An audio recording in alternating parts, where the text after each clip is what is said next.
Messieurs les ministres, nous pensons à Liana, à celles et ceux qui l'ont aimée, à tous les enfants victimes de ces violences insupportables. Mais au-delà de la peine, nous sommes en colère. Les hommes violent des femmes, des petites filles, des petits garçons, non par pulsion sexuelle, mais pour dominer les corps, le plus souvent dans la famille. Parfois, ils tuent.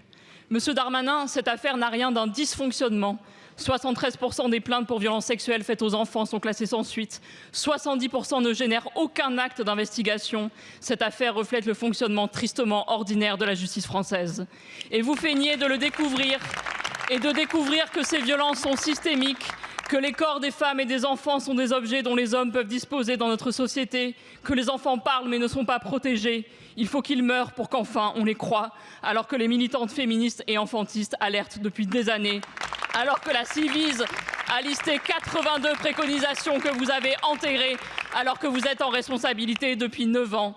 Et depuis 9 ans, vos gouvernements ont démantelé les services publics et mis en œuvre des politiques patriarcales, soit des coups de menton sécuritaires au détriment de la sécurité des femmes et des enfants.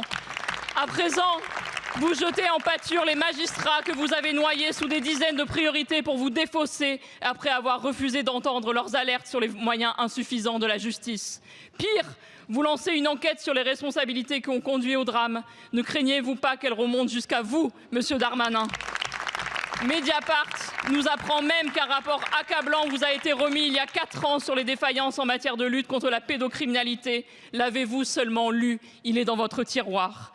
La question n'est pas que faire, nous avons la réponse. Nous n'avons pas besoin d'une énième loi d'affichage, mais d'une loi cadre pour lutter contre toutes les violences faites aux femmes et aux enfants.